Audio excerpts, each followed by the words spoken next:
Members of the Joint Assembly, pursuant to Section 13 of Article 15 of the Indiana Constitution, the Indiana General Assembly is convened for the purpose of hearing a message from the Governor. Ladies and gentlemen of the House and Senate, distinguished guests, I have the high honor of introducing our Governor, Mitch Daniels.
Mr. Speaker, members of the Assembly, Hoosier friends and neighbors, thank you yet again for the privilege of this podium.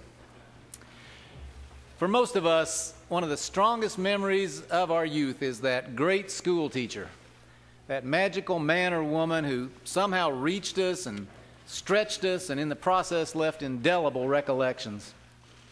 For me, one of those was Bob Watson, still today Mr. Watson to me, who introduced us to the mysteries of the periodic table in high school chemistry.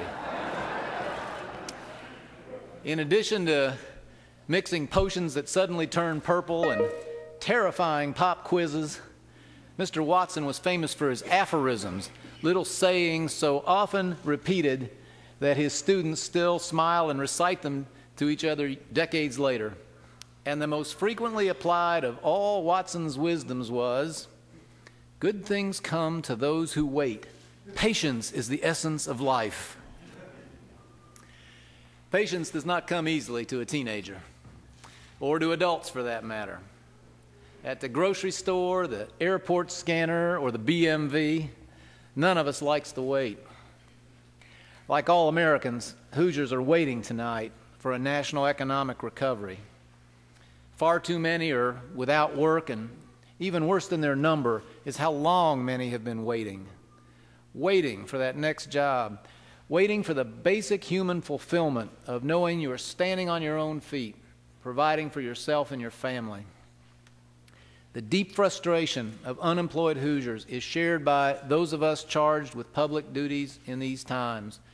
The best efforts of our state or anyone's state to break free of recession's suffocating clutch are never adequate, and we can't wait for better times. Building one of the best job climates in the country isn't enough.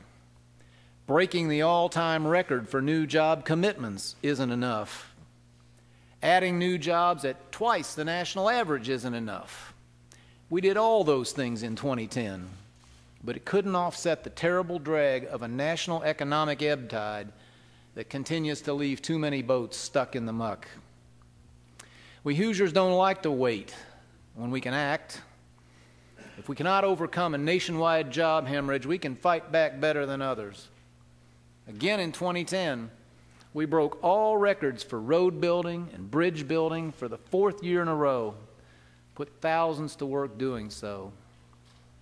As the final installment of our 2008 property tax cuts took effect, hard-pressed Hoosier home and business owners found an additional $600 million still in their bank accounts.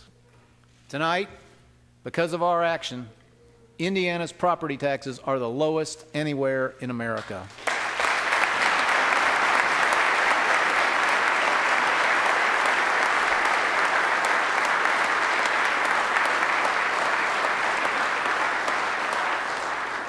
And thanks to a ringing 72% verdict by our fellow citizens who voted in referendum to protect those cuts in our Constitution, they're going to stay that way.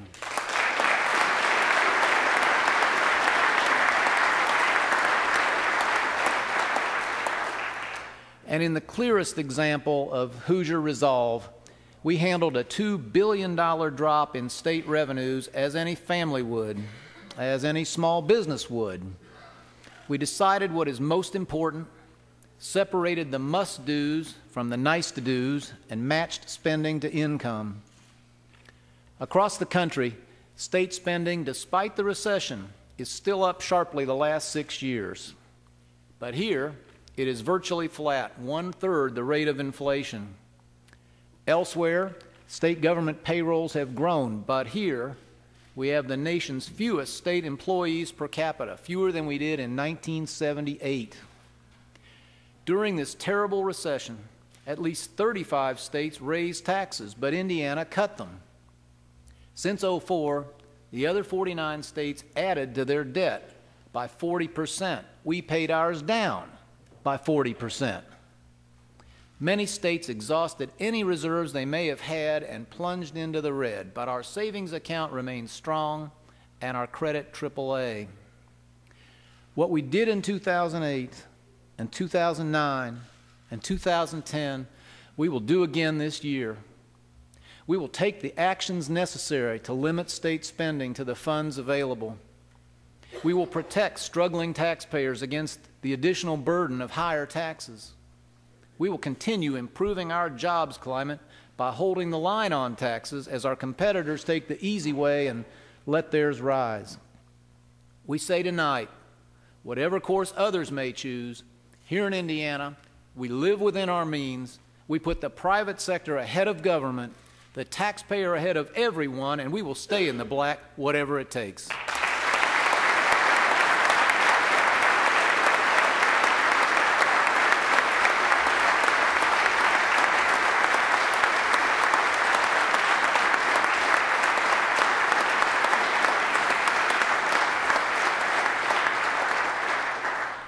In 2 days, I will send to this Assembly a proposed budget for the next biennium. As always, I know our final product will be a mutual one, and I welcome your amendments and improvements so long as they live up to the following principles. One I just mentioned, no tax increases. Can I get an amen to that?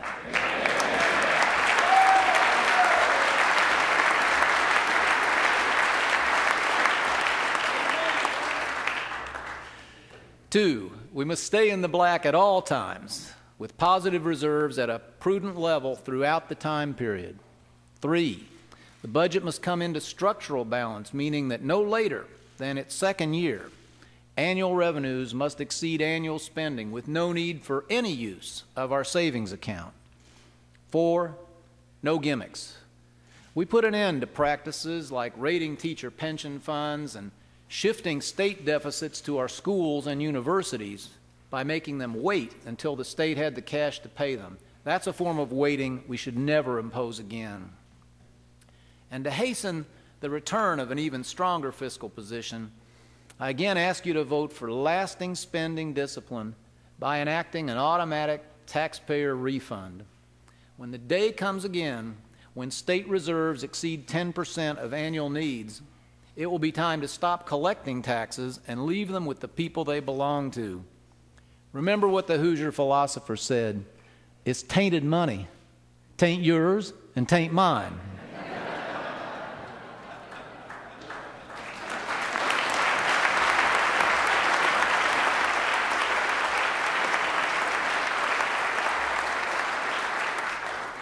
Beyond some point, it is far better to leave dollars in the pockets of those who earned them than to let them burn a hole, as they always do, in the pockets of government.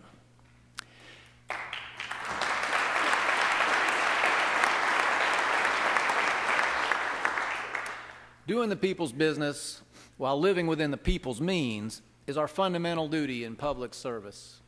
Redrawing our legislative lines without gerrymandering and adjusting an out-of-balance unemployment insurance system are other examples of duties we must meet this year. I know you'll do so head on.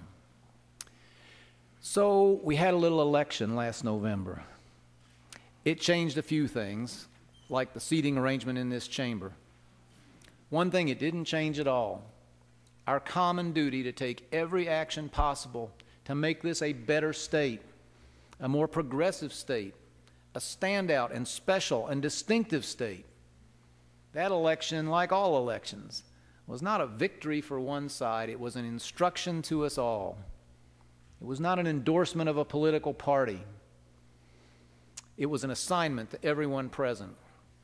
By itself, it accomplished nothing, but it threw open the door to great accomplishment.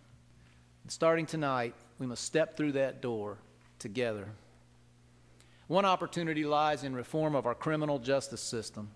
Helped by the nation's most respected experts, a bipartisan task force of police, judges, prosecutors, and others fashioned a package of changes to see that lawbreakers are incarcerated in a smarter way, one that matches their place of punishment to their true danger to society. We can be tougher on the worst offenders and protect Hoosiers more securely while saving $1 billion in the next few years. Let's seize this opportunity without waiting.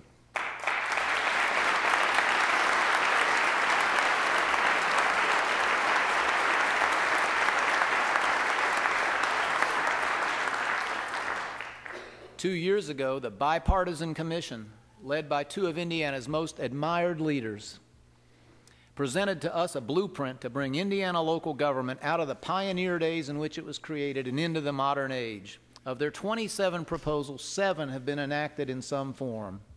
That leaves a lot of work to do, and Indiana is waiting. Some of the changes are so obvious that our failure to make them is a daily embarrassment. The conflict of interest, when double-dipping government workers simultaneously sit on city or county councils, interrogating their own supervisors and deciding their own salaries, must end. The same goes for the nepotism that leads to 1 in 4 township employees sharing a last name with the politician who hired them. Township government, which does not exist in most states, made some sense on the Indiana frontier.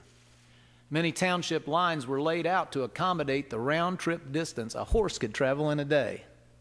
Well, we've come a little ways since then. Today, over 4,000 politicians, few of them known to the voters they represent, run over 1,000 different township governments.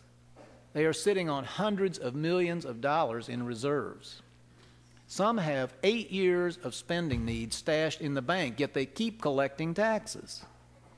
Some townships are awash in money, while the township next door does not have enough to provide relief to its needy citizens.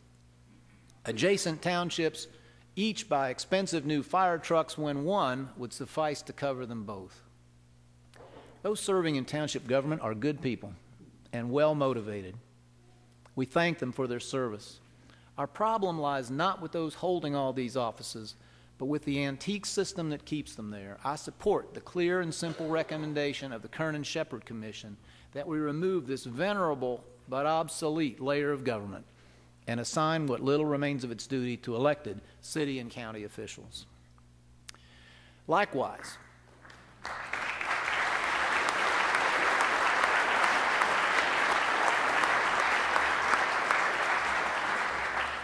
that's somewhere short of an amen.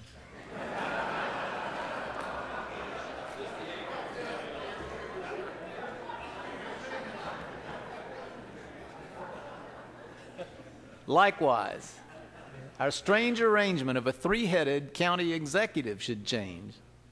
No business has 3 CEOs. No football team has 3 head coaches. No military unit would think of having 3 co-equal commanding officers. We should join the rest of America and move into a single elected county commissioner, working with a strengthened legislative branch, the county council, to make decision-making accountable and implementation swift and efficient. As in the last 2 sessions, I look forward to constructive cooperation with the Assembly in bringing reform about. The only outcome that is unacceptable is no action at all. Hoosiers have waited for decades for our governmental design to catch up to society. Let's not keep them waiting any longer. In no realm is our opportunity larger than in the critical task of educating our children.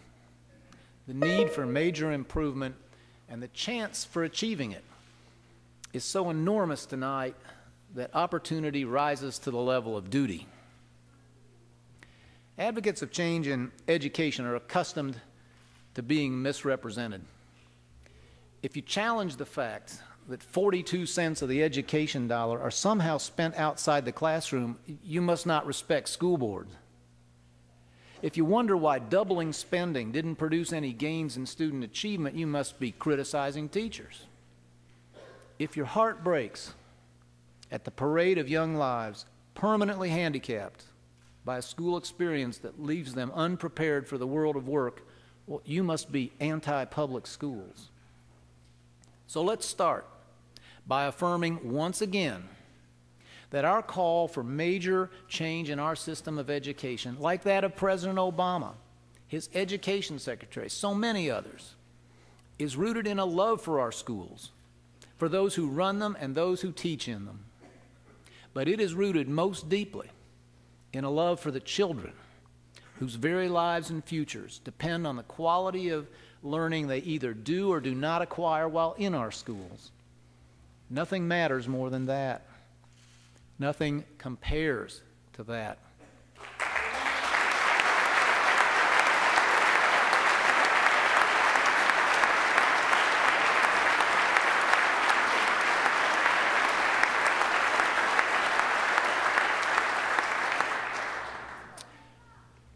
Some seek change in education on economic grounds, and they are right. To win and hold a family-supporting job, our kids will need to know much more than their parents did. I have seen the future competition every time I go abroad in search of new jobs for our state, in the young people of Japan, Korea, Taiwan, China. And let me tell you, those kids are good. They ought to be. They're in school not 180 days a year like here, but 210, 220, 230 days a year. By the end of high school, they have benefited from 2 or 3 years more education than Hoosier students, and along the way they've taken harder classes. It won't be easy to win jobs away from them. It's not just tomorrow's jobs that are at stake. The quality of Indiana education matters right now. When we are courting a new business, right behind taxes, the cost of energy, reasonable regulation, transportation facilities, come schools. What kind of school will my children and our workers' children attend? It's a question we're always asked. Sometimes, in some places, it costs us jobs today. There is no time to wait. In 1999, Indiana passed a law that said schools must either improve their results or be taken over by new management. The little ones who entered first grade then, full of hope and promise, are 18 now. In the worst of our districts, half of them will not be graduating. God bless and keep them wherever they are and whatever life now holds for them. For those children, we waited too long. And it's not just about the most failing of our schools. The last couple years have seen some encouraging advances after years of stagnation, but the brute facts persist. Only 1 in 3 of our children can pass the national math or reading exam. We trail behind most states and even more foreign countries on measures like excellence in math. At the recent rate of improvement, it would take 21 years for us to catch Slovenia, and that's if Slovenia stands still. That is too long to wait. That is too many futures to lose. In every discussion, someone says, this is very complicated. Then someone says, well, these changes won't be perfect. And then you hear, the devil is in the details. It's all true. But we can no longer let complexity be an excuse for inaction, nor imperfection the enemy of the good. When it comes to our children's future, the real devil is not in the details, he's in the delay. And 2011 is the year the delay must end.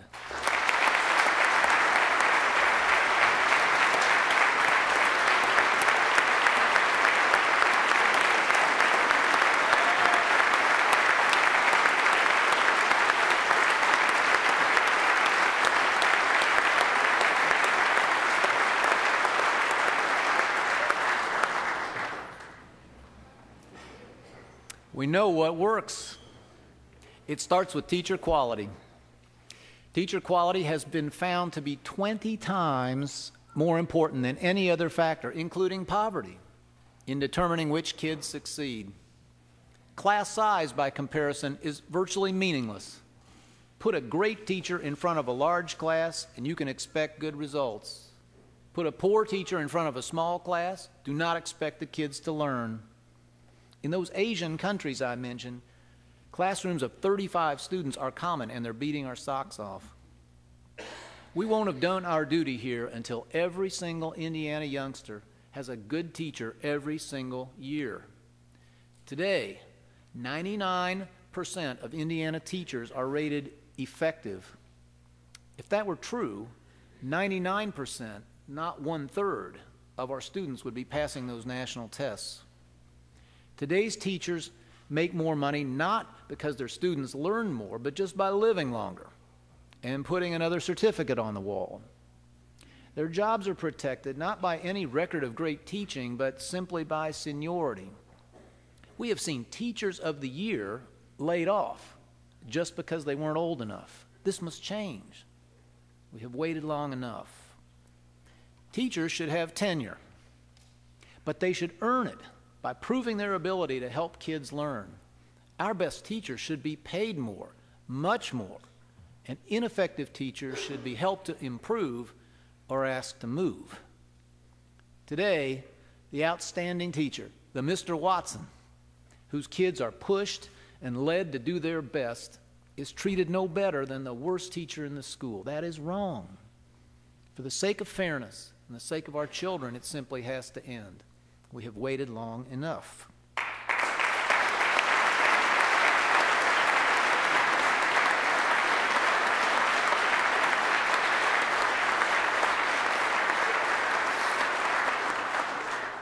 We're beginning to hold our school leaders accountable for the only thing that really matters. Did the children grow? Did the children learn? Starting this year, schools will get their own grades in a form we can all understand, A to F. There'll be no more hiding behind jargon and gibberish. But in this new world of accountability, it is only fair to give our school leadership the flexibility to deliver the results we now expect. Already, I have ordered our Board of Education to peel away unnecessary requirements that consume time and money without really contributing to learning. We're asking this assembly to repeal other mandates that, whatever their good intentions, ought to be left to local control. I'm a supporter of organ donation and cancer awareness and preventing mosquito-borne disease. But if a local superintendent or school board thinks time spent on these mandated courses interferes with the teaching of math or English or science, it should be their right to eliminate them from a crowded school day. And while unions and collective bargaining are the right of those teachers who wish to engage in them, They go too far when they dictate the color of the teacher's lounge, or who can monitor recess, or on what days the principal is allowed to hold a staff meeting. We must free our school leaders from all the handcuffs that reduce their ability to meet the higher expectations we now have for student achievement.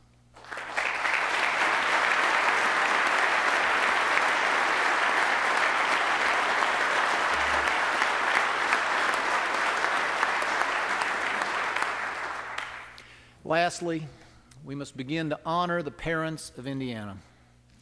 We must trust them and respect them enough to decide when, where, and how their children can receive the best education and therefore the best chance in life.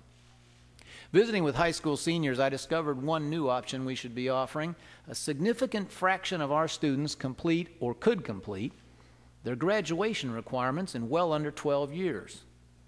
We should say to those diligent young people and their families, if you choose to finish in 11 years instead of 12, we will give you the money we were going to spend while you cruise through 12th grade, as long as you spend that money on some form of further education. In this year's survey of high school students, 3 out of 4 said they would like to have that option. Let's empower our kids to defray the high cost of education through their own hard work by entrusting them with this new and innovative choice.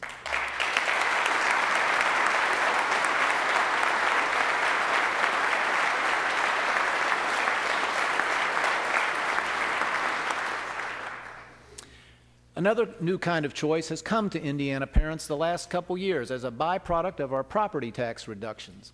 Families are now able to choose public schools outside the districts they reside in, tuition-free.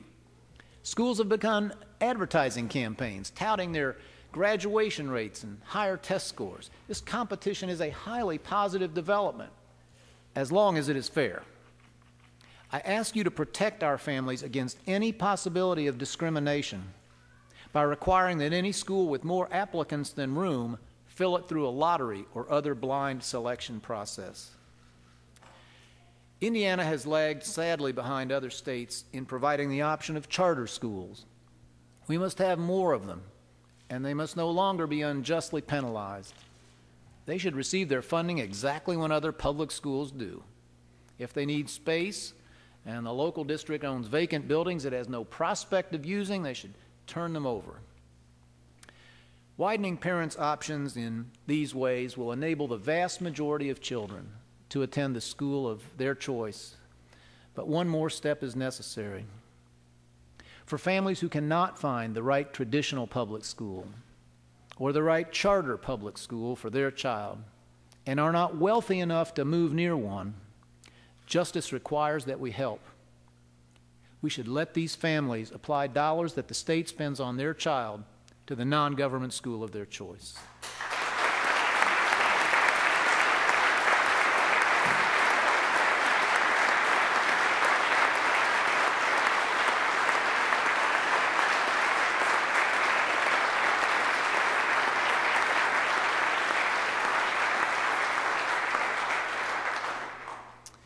In that gallery and outside sit the most important guests of the evening.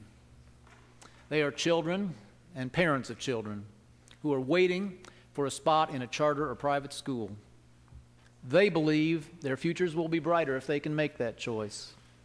Look at those faces.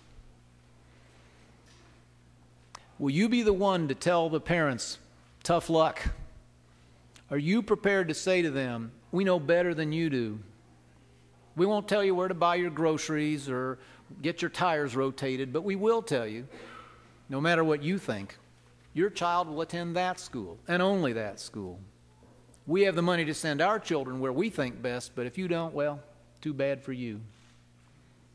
These children and their parents have waited long enough for a better chance in life. And Indiana has waited long enough for the kind of educational results that a great state must achieve. I've spoken of the economic implications, but at bottom, this is not about material matters. It is about the civil right, the human right of every Indiana family to make decisions for its children. It's about the right of all Hoosier children to realize their full potential in life. Will you join me in saying, the waiting is over, change has come, and Indiana intends to lead it.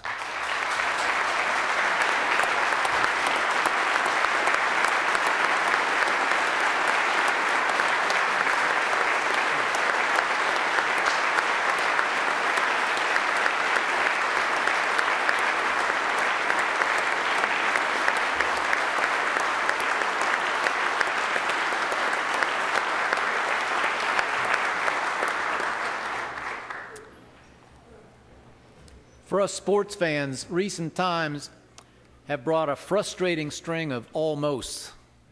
At 60, Tom Watson almost won the British Open. The Colts almost won the Super Bowl. Butler almost won a national basketball championship. Besides the disappointment of coming so close, the bad thing about almosts is knowing you may never get that close to victory and history again. This cannot be the almost General Assembly. We are on the 18th hole, in the red zone, on the final possession of a chance for historic greatness. Indiana has waited long enough for local government that fits the realities of the 21st century. We have waited long enough for an education system known for excellence in teaching and accountable schools that deliver the results our kids deserve. Our parents have waited long enough for the freedom to decide which school is best for their children. We cannot almost end the waiting. One thing is certain: the rest of the world will not wait on us. Other nations and other states are forging ahead with the kind of reforms I have proposed here. Indiana is now a leader in business climate, fiscal integrity, transportation, property taxes, and so many other respects. Now comes the chance to lead in ways that long-term may matter more than all of those. Wishing won't make it so. Waiting won't make it so. But those of you in this assembly have a priceless and unprecedented opportunity to make it so. It's more than a proposal, it's an assignment. It's more than an opportunity, it's a duty. Our children are waiting. Our fellow citizens are waiting. History is waiting. It's going to be a session to remember. You're going to do great things. I can't wait. God bless this assembly and this great state.